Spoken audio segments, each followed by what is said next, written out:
ओम शांति। आज हम बाबा की 16 अगस्त की साकार मुरली सुनेंगे। बाबा कहते हैं, मैं तुमको विचित्र रूहानी पढ़ाई पढ़ाता हूँ।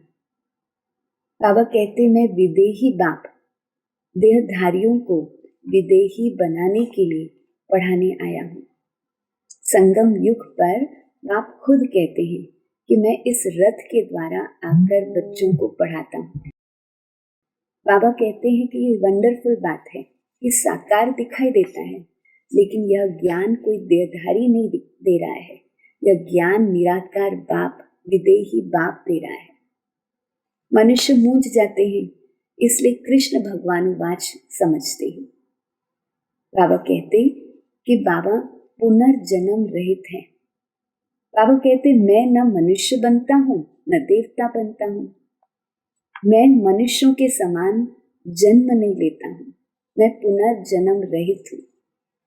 बाबा ब्रह्मा के रथ के द्वारा आकर हमको पढ़ाई पढ़ाते हैं। इस बात में मनुष्य मूंझे हुए हैं। बाबा कहते, मैं हूँ ही अकाल मूरत। सिख धर्म में बहुत अच्छी महिमा की गई है बाबा की। सत श्री अकाल, अकाल मूरत, मनुष्य से देवता किए करत न लागी वार। तो बाबा कहते, इस समय बाप आकर बच्चों को यह पढ़ाई पढ़ाते हैं मनुष्य से देवता बनाने के लिए, सतो प्रधान बनाने के लिए।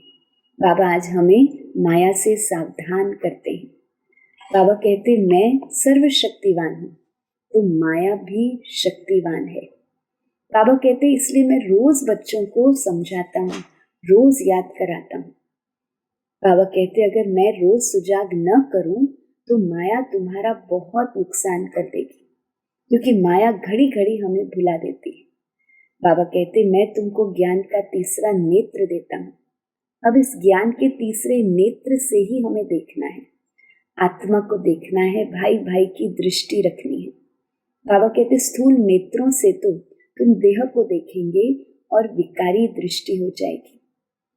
बाबा कहते, बाबा आए हैं हम बच्चों को फिर से विदेही बनाने के लिए, संपूर्ण पावन बनाने के लिए। बच्चों को अपना पोता मेल भी देखना है। बाबा कहते, अपने आप को चेक करना है कि हमने कितने दैवी गुणों की धारणा की। बच्चों को लड़ाई के पहले कर्मातीत बनने का पूरा पूरा पुरुषार्थ करना है। ब्रह्मा बाबा अपना अनुभव सुनाते हैं कि मैं तो बाजू में बैठा हुआ हूँ, फिर भी मैं भूल जाता हूँ। मुझे भी शिव बाबा कहते हैं कि भल तुम बाजू में बैठे हो, लेकिन इसमें खुश नहीं हो जाना है, तुम्हें याद करना है। तो ब्रह्मा बाबा भी कितनी मेहनत करते हैं, याद का पुरुषार्थ करते हैं। बच्चों को भी याद की मेहनत से संपूर्ण पावन कर्मातीत बनना है। मुरली सुनते हैं।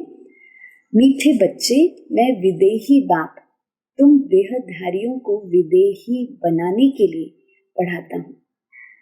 यह है नई बात जो बच्चे ही समझते हैं।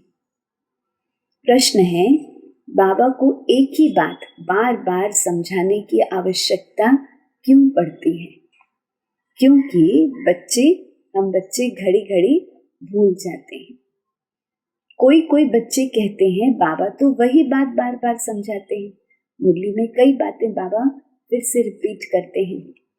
तो बाबा कहते कि बच्चे, मुझे जरूर वही बात सुनानी पड़े, क्योंकि तुम भूल जाते हो। हम बच्चे भूल जाते हैं। तुम्हें माया के तूफान हैरान करते हैं। अगर मैं रोज खबरदार न करूं तो यह माया के तूफानों से तुम हार खा लेंगे। अभी तक तुम सतो प्रधान कहाँ तक बने हो? जब तक बन जाओ, बाबा कहते, जब तक बनो तब तक मुझे रोज समझाना पड़े। जब बन जाएंगे तब सुनाना बंद कर देंगे। ओम शांति। इसको विचित्र रूहानी पढ़ाई भी कहा जाता है।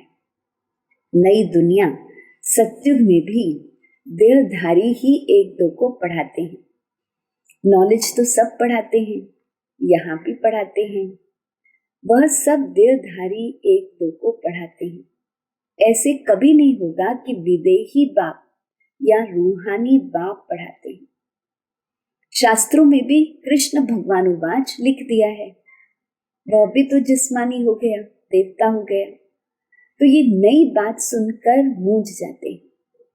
तुम्हारे में भी नंबरवार पुरुषार्थ अनुसार समझते हैं कि रूहानी बाप हम रूहों को पढ़ाते हैं।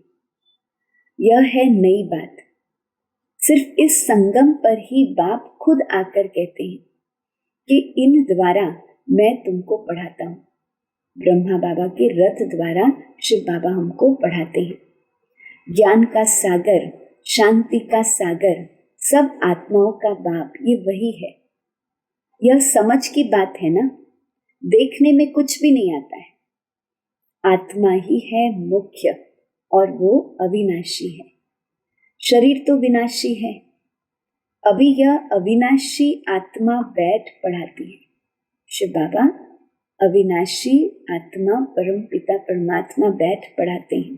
भल तुम सामने देखते हो यह तो साकार में शरीर बैठा है, परंतु तुम जानते हो कि ये ज्ञान देहधारी नहीं देते हैं। ज्ञान देने वाला विदेही बाप है। कैसे देते हैं यह भी तुम समझते हो। मनुष्य तो बड़ा मुश्किल समझते हैं। कितना तुमको माथा मारना पड़ता है यह निश्चय कराने के लिए कि विदेही बाप, निराकार बाप यह पढ़ाई पढ़ाते हैं। तो बाबा कहते कितना माथा मारना पड़ता है यह निश्चय कराने के लिए। यह तो कहते हैं निराकार का कोई नाम, रूप, देश, काल ही नहीं है। वह बाप खुद बैठकर पढ़ाते हैं। कहते हैं मैं तुम सब आत्माओं का बाप हूं, जिसको तुम देख नहीं सकते हो, स्थूल नेत्रों से देख नहीं सकते हैं। समझते हो ना कि यह विदेही है। ज्ञान, आनंद, प्रेम का सागर है। वह कैसे पढ़ाएंगे? बाप खुद समझाते हैं मैं कैसे आता हूँ, किसका आधार लेता हूँ। मैं कोई गर्भ से जन्म नहीं लेता। मैं कभी मनुष्य या देवता नहीं बनता हूँ। देवता भी तो शरीर लेते हैं। मैं तो सदैव अशरीरी ही रहता हूँ। मेरा ही ड्रामा में ही यह पार्ट है जो मैं कभी पुनर्जन्म में नहीं आता हूँ। तो ये समझ की बात है ना। देखने में तो आता ही नहीं है। शिव बाबा तो देखने में आता ही नहीं है। तो वह समझते हैं श्री कृष्ण भगवानुवाच, भक्ति मार्ग में रथ भी कैसे बैठकर बना दिया है, घोड़े गाड़ी का रथ बनाया है। बाप कहते हैं बच्चे तुम मूंझते तो नहीं हो। अगर कुछ नहीं समझते हो तो बाप से आकर समझो। यूं तो बगैर पूछे बाप सब कुछ समझाते रहते हैं। तुमको कुछ भी पूछने की दरकार ही नहीं है। मैं इस पुरुषोत्तम संगम युग पर ही अवतार लेता हूँ। मेरा जन्म भी वंडरफुल है। तुम बच्चों को भी वंडर लगता है कि कितना बड़े से बड़ा इम्तिहान पास कराते हैं।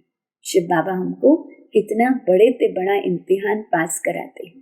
बहुत बड़े से बड़ा विश्व का मालिक बनाने के लिए हमको पढ़ाते हैं। वंडरफुल बात है ना। हे आत्माएं, हर 5000 वर्ष बाद मैं तुम्हारी सर्विस में आता हूँ। आत्माओं को पढ़ाता हूँ। कल्प के संगम युगे तुम्हारी सेवा में आता हूँ। आधा कल्प तुम पुकारते आए हो, हे बाबा, हे पतित पावन आओ। श्री कृष्ण तो कोई पतित पावन नहीं कहते हैं। श्री कृष्ण को पतित पावन नहीं कहते हैं। पतित पावन तो परम पिता परमात्मा को ही कहते हैं। तो बाबा को भी आना पड़ेगा पतितों को पावन बनाने के लिए। इसलिए कहा जाता है अकाल मूरत। शिव बाबा की महिमा है अकाल मूरत। सत बाबा, अकाल मूरत सत टीचर, अकाल मूरत सत गुरु। तो सिख लोगों की भी बाबा कहते बहुत अच्छी वह महिमा करते। सिख लोगों के बहुत अच्छे स्लोगन है, परंतु उनको ये पता नहीं कि सतगुरु अकाल मूरत आते कब है। यह भी गायन है मनुष्य से देवता किए करत न लागी बार। अब कब आकर मनुष्य को देवता बनाते हैं? वही सर्व की सदगति करने वाला है यह भी पक्का निश्चय होना चाहिए। क्या आकर कहते हैं? सिर्फ कहते हैं मन मना भव। अब उसका अर्थ भी बाप समझाते हैं और कोई भी अर्थ नहीं समझाते हैं। तुमको सतगुरु अकाल मूरत बैठकर समझाते हैं इस देह द्वारा कि अपने को आत्मा समझो। तो यह भी समझना चाहिए। विश्व का मालिक बनाने के लिए बाप को आना पड़ता है। तुम बच्चों की सेवा में समझाते हैं, हे रूहानी बच्चे, तुम सतोप्रधान थे, फिर तमोप्रधान बने हो। यह सृष्टि का चक्र फिरता है ना। पावन दुनिया यह देवी देवताओं की थी। यह सब कहाँ गए, यह किसको भी पता नहीं है, मूंझे हुए हैं। बाप आकर तुमको समझदार बनाते हैं। बच्चे, मैं एक ही बार आता हूँ, पावन दुनिया में मैं आऊं ही क्यों? वहां तो काल भी आ नहीं सकता है। बाप तो कालों का काल महाकाल है, तो सतयुग में आने की दरकार ही नहीं है। वहां काल ही नहीं आता तो महाकाल भी नहीं आता है। वह आकर सब आत्माओं को साथ ले जाते हैं। शिव बाबा महाकाल बनकर आकर सब आत्माओं को साथ ले जाते हैं। खुशी से चलते हो ना? हाँ बाबा, हम खुशी से चलने के लिए तैयार हैं। तब तो आपको बुलाया था कि पति दुनिया से पावन दुनिया में ले चलो, वाया शांति धाम। यह बातें घड़ी घड़ी भूल न जाओ। परंतु माया दुश्मन खड़ी है, घड़ी घड़ी भुला देती है। मैं मास्टर सर्वशक्तिवान हूं, तो माया भी शक्तिमान है। यह भी आधा कल तुम पर राज्य करती है, भुला देती है। इसलिए रोज रोज बाप को समझाना पड़ता है। बाप रोज सुजाग न करे तो माया बहुत नुकसान कर दे। खेल है ही पवित्र और अपवित्र का। अब बाप कहते हैं, अपनी चलन सुधारने के लिए पवित्र बनो। काम विकार के लिए कितने झगड़े होते हैं। बाप कहते हैं, अभी तुमको ज्ञान का तीसरा नेत्र मिला है, तो आत्मा को ही देखो, इन जिस्मानी नेत्रों से देखो ही नहीं। बाबा कहते ज्ञान के नेत्र से देखो, इन जिस्मानी नेत्र से देखो ही नहीं। हम सब आत्माएं भाई भाई हैं। विकार कैसे करें? हम अशरीरी आए थे, फिर अशरीरी बनकर जाना है। आत्मा सतोप्रधान आई थी, सतोप्रधान बनकर जाना है अपनी स्वीट होम। मुख्य है ही पवित्रता की बात। मनुष्य कहते हैं रोज वही बात समझाते हैं। अब ये तो ठीक है, परंतु जो समझाया जाता है उस पर चले भी ना। करने के लिए समझाया जाता है, परंतु कोई चलते थोड़ी है। तो रोज रोज बाप को जरूर समझाना पड़े। ऐसे थोड़ी कहते हैं, बाबा आप जो रोज समझाते हो वह हमने अच्छी रीति समझ लिया है, अब हम तमोप्रधान से सतोप्रधान बन जाएंगे, आप छूटे। ऐसे कहते हो क्या? इसलिए बाबा को रोज समझाना पड़ता है। बच्चों को पुरुषार्थ कराने के लिए बाबा को रोज समझाना पड़ता है। बात तो एक ही है, परंतु करते ही नहीं है ना। बाबा को याद ही नहीं करते। बाबा हमें अटेंशन दिलाते हैं कि हम बाबा को याद ही नहीं करते हैं। कहते हैं बाबा घड़ी घड़ी भूल जाते हैं। बाप को घड़ी घड़ी कहना पड़ता है याद दिलाने के लिए। तुम भी एक दो को यही समझाओ, अपने को आत्मा समझ परमात्मा को याद करो तो तुम्हारे पाप कट जाएंगे और कोई भी उपाय नहीं है। शुरू और अंत में यही बात कहते हैं, याद से ही सतो प्रधान बनना है। खुद ही लिखते हैं बाबा, माया के तूफान भुला देते हैं, तो क्या बाप सावधान न करें, छोड़ दें? बाप जानते हैं नंबरवार पुरुषार्थ अनुसार है।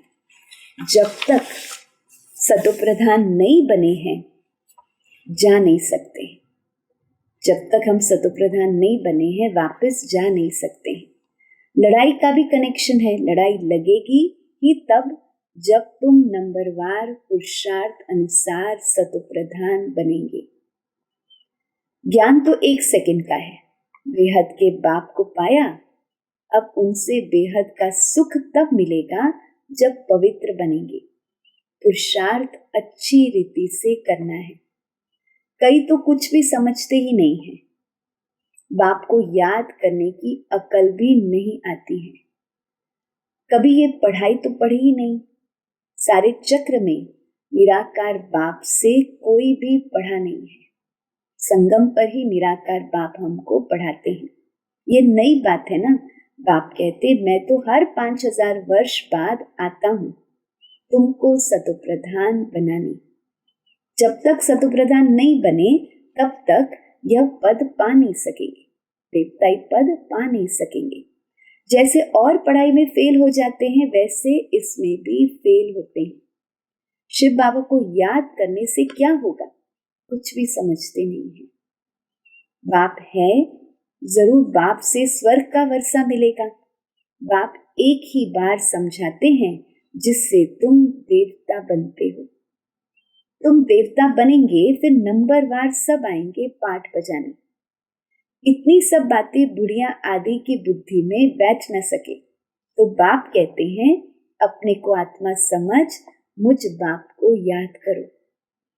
बस वही शिव बाबा सब आत्माओं का बाप है। शरीर का बाप तो हर एक का अपना अपना है। शिव बाबा तो है निराकार। उनको याद करते करते पवित्र बन शरीर छोड़ फिर बाप के पास जाकर पहुंचना है। बाप समझाते तो बहुत हैं, परंतु सब एक रस नहीं समझते हैं। माया भुला देते हैं। इसको ही माया से युद्ध कहा जाता है। बाप कितना अच्छी रीति बैठ समझाते हैं। कितनी बातों की स्मृति बाबा देते हैं। मुख्य जो भूले हुई है उसकी लिस्ट बनाओ। एक बाप सर्वव्यापी की, ये मुख्य भूल है। भगवान उवाच मैं सर्वव्यापी नहीं हूं। सर्वव्यापी तो 5 विकार है। यह बड़ी भारी भूल है। गीता का भगवान श्री कृष्ण नहीं, परम पिता परमात्मा शिव है। इन भूलों को सुधारो तो देवता बन जाएंगे। परंतु ऐसे कभी कोई बच्चे ने लिखा ही नहीं कि ऐसे हमने समझाया कि इन भूलों के कारण ही भारत पावन से पतित बना है। यह भी बताना पड़े। भगवान सर्वव्यापी हो कैसे सकता है? भगवान तो एक है, सुप्रीम बाप, सुप्रीम टीचर, सुप्रीम सतगुरु। कोई भी देहधारी को सुप्रीम फादर, टीचर, सतगुरु कह नहीं सकते। श्री कृष्ण तो सारी सृष्टि में सबसे ऊंचा है, सर्वात्माओं में सबसे ऊंचा है। जब सृष्टि सतोप्रधान होती है तब वह आते हैं। फिर सतो में राम, त्रेता युग में सतो अवस्था में राम, फिर नंबरवार अपने समय पर आएंगे। शास्त्रों में दिखाते हैं। सबके विकार ले लेकर गला ही काला हो गया, नीलकंठ कहते हैं। लेकिन अभी समझाते समझाते गला ही सूख जाता है। बात कितनी थोड़ी है, परंतु बाबा को रोज प्यार से समझाना पड़ता है। बाबा कहते परंतु माया कितनी जबरदस्त है, इसलिए बाबा हमको रोज समझाते रहते हैं। हर एक अपनी दिल से पूछे कि हम ऐसे गुणवान सतोप्रधान बने हैं। बाप समझाते हैं जब तक विनाश नहीं हुआ है तब तक तुम कर्मातीत अवस्था को पा नहीं सकेंगे, भल कितना भी माथा मारो। सारा समय शिव बाबा को बैठ याद करो और कोई बात ही नहीं करो। बस बाबा लड़ाई से पहले मैं कर्मातीत अवस्था को पाकर दिखाऊंगा।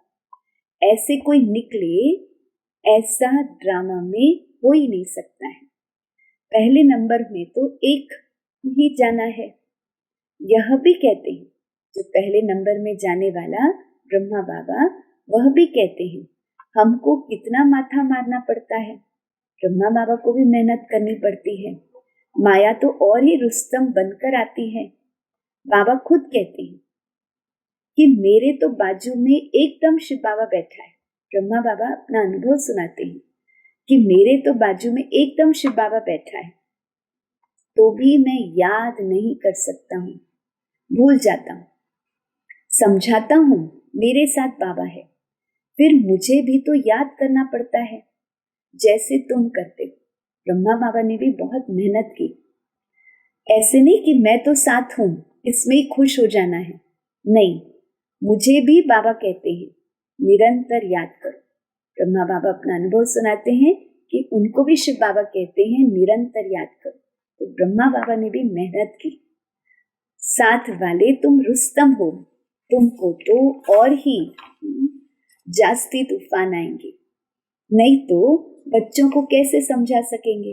ब्रह्मा बाबा अपना अनुभव हम बच्चों को समझाते हैं, सुनाते हैं। यह सब तूफान तो तुमसे पास होंगे। मैं इतना नजदीक बैठे हुए भी कर्मातीत अवस्था को पा नहीं सकता हूँ, तो फिर दूसरा कौन बनेगा। यह मंजिल बहुत ऊंची है। ड्रामानुसार सब पुरुषार्थ करते रहते हैं, भर कोई ऐसी कोशिश करके दिखाएं। बाबा, हम आपसे पहले कर्मातीत अवस्था को पाकर ये बनकर दिखाते हैं। हो नहीं सकता, यह ड्रामा बना बनाया है। तुमको पुरुषार्थ बहुत करना है। ब्रह्मा बाबा ने, हमारी दादियों ने बहुत पुरुषार्थ किया है। बाबा भी हमें समझाते कि तुमको पुरुषार्थ बहुत करना है। मुख्य सारी बात है कैरेक्टर्स की। देवताओं के कैरेक्टर्स और पतित मनुष्यों के कैरेक्टर्स में कितना फर्क है। तुमको विकारी से निर्विकारी बनाने वाला शिव बाबा है। तो अब पुरुषार्थ कर बाप को याद करना पड़े, भूलो नहीं। बाबा हमको प्यार से टेंशन दिलाते हैं कि तुम्हें पुरुषार्थ कर मीठे बाबा को याद करना पड़े, भूलो नहीं। बाकी अबलाएं बेचारी परवश है, अर्थात रावण के वश है, तो क्या कर सकती है। तुमको तो राम ईश्वर साथ है। तो बाबा कहते तुम तो राम ईश्वर के वश हो, वह है रावण के वश, तो ये युद्ध चलती है। बाकी राम और रावण की युद्ध नहीं होती। बाप तुम बच्चों को भिन्न भिन्न प्रकार से रोज समझाते, नई नई पॉइंट्स, नए नए रूप से बाबा हमको समझाते हैं। मीठे मीठे बच्चे अपने को सुधारते जाओ। रोज रात को पोता मेल देखो। सारे दिन में कोई आसुरी चलन तो नहीं चली।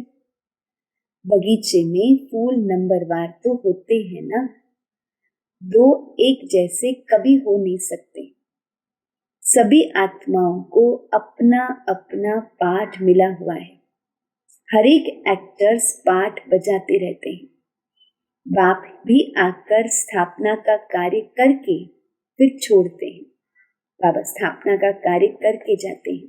हर 5000 वर्ष के बाद आकर विश्व का मालिक बना ही देते हैं। बेहद का बाप है ना, तो जरूर नई दुनिया का वर्षा देंगे। अच्छा, मीठे मीठे सिक्की लदे बच्चों प्रति माता पिता बाप दादा का याद प्यार और गुड मॉर्निंग। रूहानी बाप की रूहानी बच्चों को नमस्ते। हम रूहानी बच्चों की रूहानी बाप को याद प्यार, गुड मॉर्निंग और नमस्ते। धारणा के लिए मुख्य सार है, पहली पॉइंट, ज्ञान के तीसरे नेत्र से आत्मा को ही देखना है, जिस्मानी नेत्रों से देखना ही नहीं है। अशरीरी बनने का अभ्यास करना है। दूसरी पॉइंट, बाप की याद से अपने दैवी कैरेक्टर्स बनाने हैं। अपने दिल से पूछना है कि हम कहाँ तक गुणवान बने हैं। हमने सारे दिन में आसुरी चलन तो नहीं चली। बाबा ये हमें चेकिंग करा रहे हैं। आज बाबा का वरदान है, सदा केयरफुल रहकर माया के रॉयल रूप की छाया से भी सेफ रहने वाले माया प्रूफ भव। सदा केयरफुल रहकर माया के रॉयल रूप की छाया से भी सेफ रहने वाले माया प्रूफ भव। वर्तमान समय माया रियल समझ को, महसूसता की शक्ति को गायब कर रॉन्ग को राइट अनुभव कराती है। जैसे कोई जादू मंत्र करते हैं तो परवश हो जाते हैं ना, ऐसे रॉयल माया रियल को समझने नहीं देती है। इसलिए बाप दादा अटेंशन को डबल अंडरलाइन करा रहे हैं। ऐसा केयरफुल रहो जो माया की छाया से सेफ, माया प्रूफ बन जाओ। विशेष मन बुद्धि को बाबा की छत्र छाया के सहारे में ले जाओ। स्लोगन है बाबा का, जो सहज योगी है उनको देखकर दूसरों का भी योग सहज लग जाता है। ओम शांति।